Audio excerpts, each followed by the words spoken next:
Guido will speak for about 15 minutes. If I can introduce Guido, Guido is a director at the South Pole Carbon Asset Management. He also serves as the climate change advisor to the Africa Progress Panel.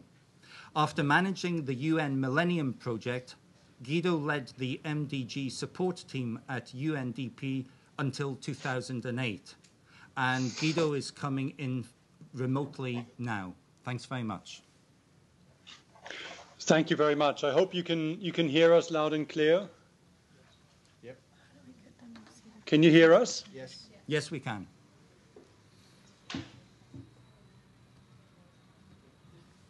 Oh. Yes, we can. We can hear you loud and clear. Fantastic, thank you. So I thought I'd have to start with an apology for presenting remotely, but given the travel situation, we're very glad that we didn't try to get on a plane today to London. Thanks so much for giving me the opportunity to present some work that I've done together with Sam Fankhauser of the Grantham Institute. I have some slides which I hope are coming up on the screen where you are. Is that the case? Because I can't see them from here. Guido, you'll have to just tell us when to flip through. We have the slides here ourselves. So okay, good. So let's move on. So let's move straight on to the second slide. And I just want to just start very briefly with why this issue of climate finance is so important. This graph just shows very, very simply, if we're looking at cumulative emissions so far, including land use change and divided by the current population, a person in a high-income country will be responsible for about 38 times the number of emissions or the amount of emissions emitted in a low-income country. And of course, if we're looking at LDCs, that gap becomes much, much larger. That's well known, but what is often less appreciated, if we move on to the next slide, and we're looking at how is this going to pan out in the future. On the very left, we have the business as usual scenario if nothing were to change. Again, per capita emissions, so the cumulative emissions over the next few years through to 2050 divided by the current population, we're seeing that a high-income country person will roughly emit about 3 times as much. If we are to move to the so-called maximum effort scenario, which would be in line with what the IPCC has called for, minus 85% emission reductions by 2050, that gap would still be of a ratio of about 1 to 2 if global warming is to stay within a 2 degrees range. In fact, to be precise, if the chance of exceeding the 2 degrees Celsius range is limited to 25%. Under the Copenhagen scenario, which falls way short of what is needed according to the science, that gap is about a factor of 1 to 4. So we are, under any scenario, not only are we seeing huge inequities in historic emissions, but we're also seeing major inequities moving forward. And that, in my view, and I'm sure the discussion will touch on that, I think that was one of the major reasons why Copenhagen wasn't successful. Developed countries simply haven't put up a credible offer yet on the financing. So, but in order to understand better what exactly is needed, what we did is, moving to the next slide, please, what we mean by adaptation in Africa. We did an inventory of what are the kind of investments, what are the interventions required in African countries to respond to a changing climate, based on the projections that we have from the Intergovernmental Panel on Climate Change. And we literally mapped out across the whole spectrum, across all the main sectors, what is needed. And what we found is that really the bulk of activity, the bulk of action is focused on 4 main areas. And the examples that one often hears in the media, the sea walls and the high dikes, are, of course, in Africa of much less relevance. So we, surprisingly perhaps, we're finding that the key interventions are fairly well known, and often involves of doing more of the same type. So scaling up known existing interventions. So area number 1 is agriculture and animal husbandry in the areas where you have nomadic populations, particularly farming inputs, water management are critical, and then research into climate-resistant crops. The second big area is water and other infrastructure. So water management, I think, is obvious because the changes to the hydrological cycle will be profound, most likely. But what is often less appreciated is that other infrastructure will suffer, starting, for example, with roads that are subject to much heavier precipitation rainfall and therefore erode much faster. a lot of that expenditure will be operating expenditure, a point that I will come back to. Third, and this is where we have a step down in the quantum of resources, incremental resources required, is disease management and health systems. Many vector-borne diseases, chief among them, of course, malaria, are likely to expand, and there is a need for probably also higher incidence of diarrheal diseases, and therefore a concomitant need for more vaccination and treatment and vector control measures. And then finally, and this is the area that is hardest to really pin down, is natural resource management, because of course ecosystems are going to undergo profound change. I say it's hardest to pin down because it's really difficult to quantify the interventions needed. But without without going into the full list of all the interventions, there's a couple of conclusions that really stand out. One is we're not really talking about fundamentally new things. Yes, we may be talking about distributing malaria bed nets in areas that have not known malaria, but of course the world and African countries in particular do know how to distribute malaria bed nets. The expenditure needs are fairly focused, and one thing that I'm not going to spend a lot of time on, but that is actually important, there is certainly a need for more regional goods, which, as we all know, are very hard to provide because of the sovereign lending issues. If we move on to the next slide, I appreciate that you will not be able to read all those numbers, but I just wanted to back up what I've just said to give you sort of a bit of a clearer sense of what this means in terms of numbers. We have here the main sectors of economic activity or government functions: agriculture, nutrition, school feeding, education, health, energy, transport, water, and then three columns. The first column, and this is for Africa, and I apologize that I'm focusing on Africa, but the reason very simply is that this is where we have the best data for now. Many of these conclusions, of course, apply equally to other developing countries. We have in the first column the total annual spend. This is government expenditure. So in the case of agriculture, this would be about 11.4 billion for the whole continent. This next column in the middle adds up the financing. ODA needs, external public finance that is needed to help co-finance these investments. And these numbers, the first two columns, were developed by the MDG Africa Steering Group, which in 2008 brought together under the leadership of the UN Secretary General the heads of all the major international development organizations, including the IMF, the World Bank, the UN system, the African Development Bank, and many others, to really take stock of what would it take to achieve the MDG. So these are numbers that we haven't prepared, we've simply just replicated them. If you add up this ODA column, you'll see the total MDG need, and this is the need that is required in order to achieve the Millennium Development Goals, amounts to roughly $72 billion. And that just happens to be in line with the Gleneagles commitments of overall support, which of course, as we all know, have not been met to date. The next column synthesizes available information from all the different studies on adaptation finance to identify incremental expenditures under the assumption of a changing climate. So if you think of the middle column as development under the hypothetical situation that there is no climate change, the right-hand column adds the incremental expenditures required to respond to a changing climate.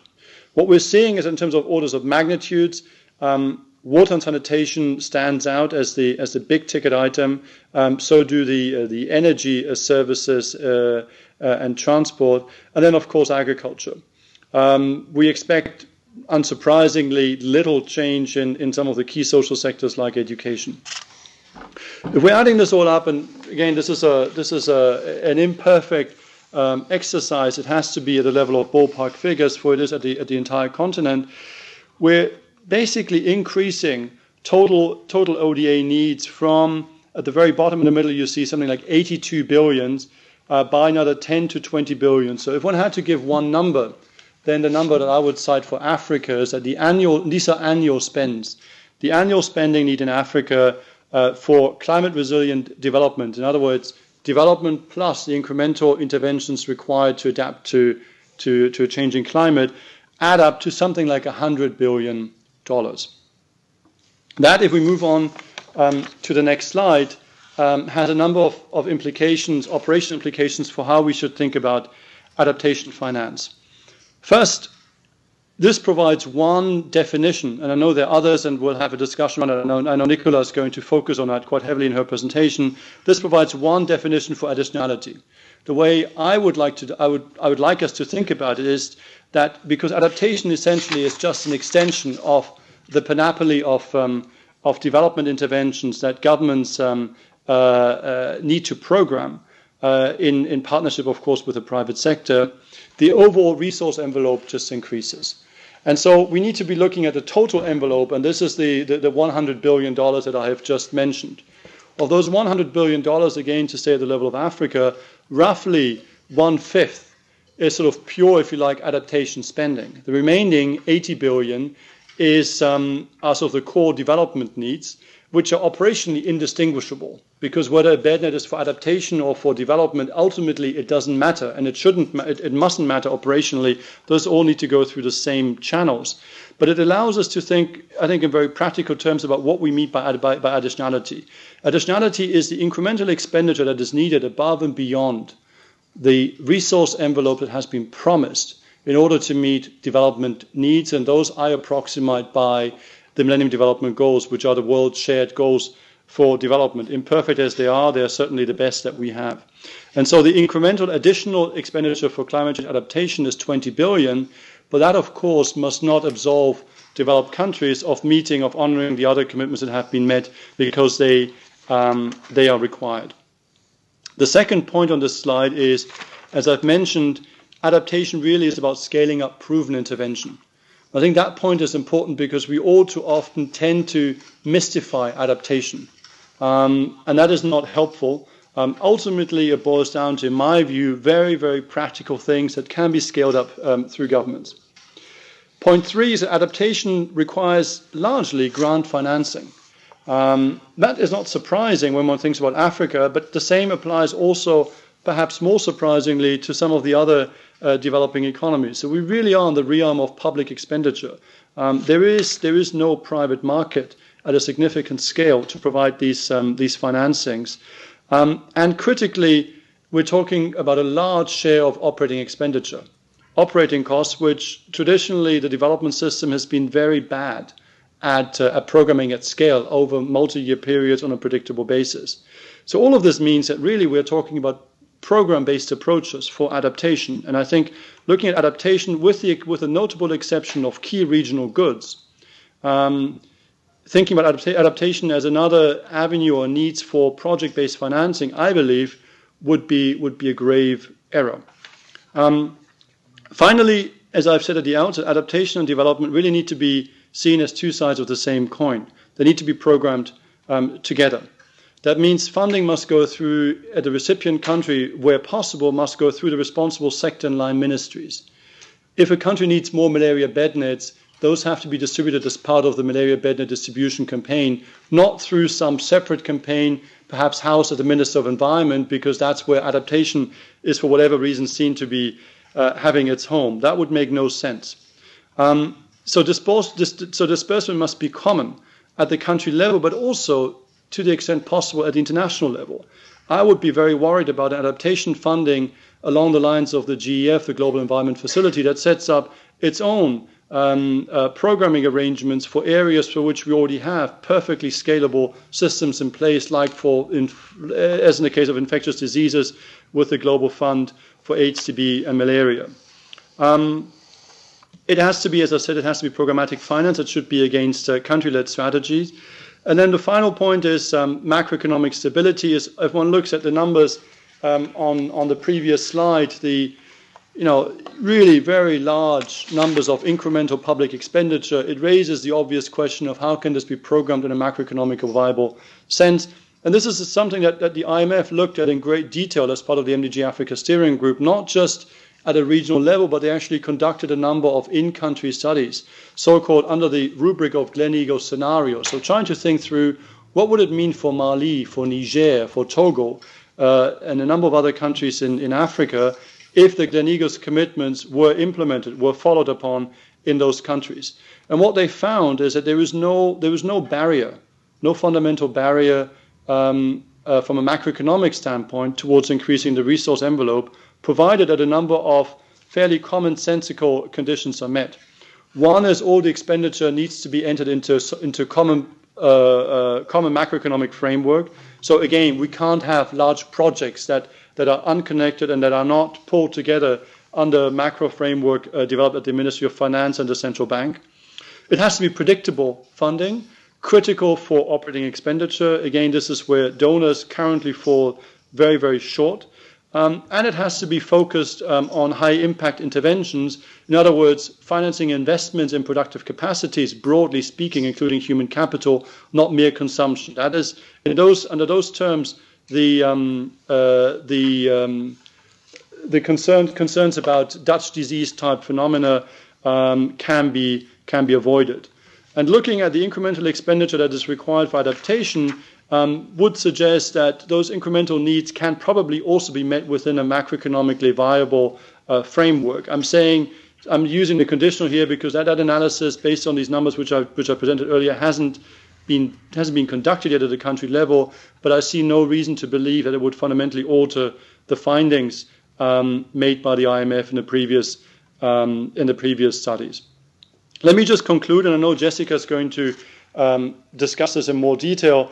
Just on the next slide, I just wanted to pull together sort of my bird's eye view of the different financing streams and where we currently stand. I mean, broadly speaking, we have development, which I approximate by the MDGs. We've got adaptation, and then the mitigation section. If we're looking at the second column, annual financing needs, as discussed, for development, we're looking at about $82 billion. And those have to come largely in the form of grants and some concessional loans financed for infrastructure. It has to be provided in the form of ODA. And currently, I know that I haven't updated this yet with the most recent ODA figures, but broadly speaking, we're at about 50% of the need. And that's probably looking at it very optimistically because a lot of current financing is debt relief, a lot of technical assistance that doesn't really finance directly the interventions laid out. Adding to that, adaptation would add another 10 to 20 billion again for Africa. It has to be in the form of grants. It has to be in the form of external public finance. And that's what I think in the international discussion we refer to as the climate finance. And here, current levels are impossible to determine. And I know the ODI has been leading this effort together with the Heinrich Böll Foundation on Climate Funds update. My best guess would be that we're probably in the range of a low three-digit $1 million figure in additional in current financing flows to Africa.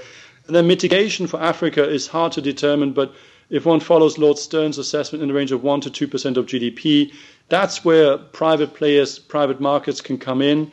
But currently, again, the level of financing that is effectively flowing to Africa through the clean development mechanism as the most prominent of such market mechanism is in the range of $50 to $80 million, so way short of actual needs. Maybe with this bird's eye view, let me close here and hand over the discussion back to London. Thank you.